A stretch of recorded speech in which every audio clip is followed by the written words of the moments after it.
Hello friends, today I am going to show you the Airtel XStream sticks, few tips and tricks for the device to run perfectly with your TV. So this device is basically for those who don't have an Android TV and they just want to use a small stick and make the TV as an Android TV.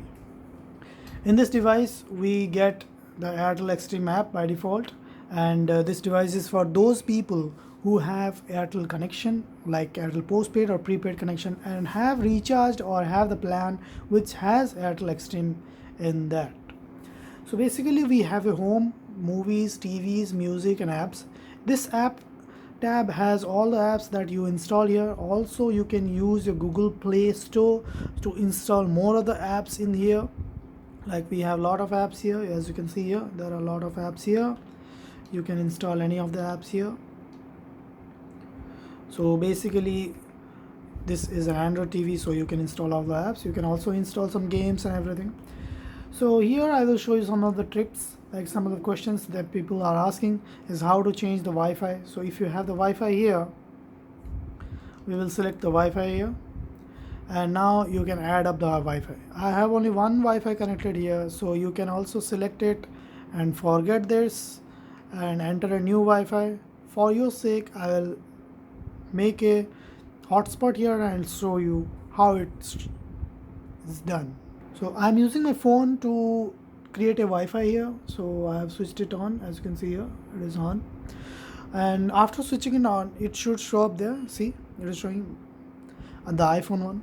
So you can use that and select it and connect it using the giving the password and connect it. So that's all about the Wi-Fi thing.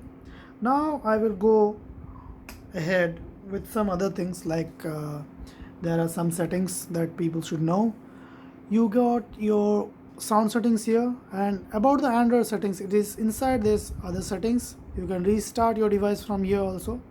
And Android settings, in the Android settings we will get Wi-Fi, Google Cast, sounds, apps, screensaver. You can set any screensaver, like basically I'm using backdrop. You can also use turn off display or colors or anything. And also you can select after a while how much inactivity of time the screensaver starts.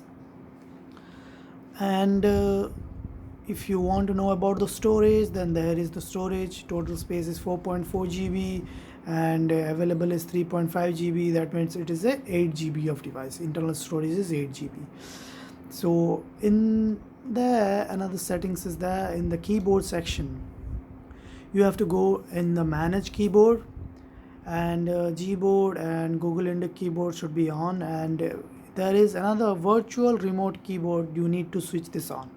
If you don't switch this on, my friends, then when you are using your Android phone or Apple phone and connected to the Wi-Fi with this Android TV remote app, and you want to type something, it will not come up because this is not on. If you switch it on, then you can directly type or search using your phone too. You don't need to use the TV remote anymore. Another nifty settings that is inside here we need to know is that in here in the system there is a standby. You can select to standby your device, or you can also select to shut down your device when you click on the power button. And there is an HDMI standby off on. This means that when you switch this on and your TV is off, but you haven't selected the power saver here. So what it will do, it will wait for 10 minutes. Since here it is selected at 10 minutes, it will wait for 10 minutes, then device will automatically go to standby mode. And another settings, the last one is that advanced option. You will go inside here and HDMI CEC. This means that if you switch this on, CEC means, my friends, Consumer Electronics Control. What this does is this: when you switch this on, and when after this, when I use my TV remote or the Android TV remote, I can use this device as well. So I'm going home now. Let's go home. Now when I click on the volume button, you can see the TV volume is also working with this Airtel Smart TV or Airtel XStream TV remote. Also when I click the power button, not only the Airtel stick will get to standby, the TV will also go to turn off mode. And again, when I click this button, the TV will turn on. So that's all, my friends. This was the some few settings and tips for the Airtel XStream stick. Thank you for watching. Do subscribe my channel. Bye bye, my friends.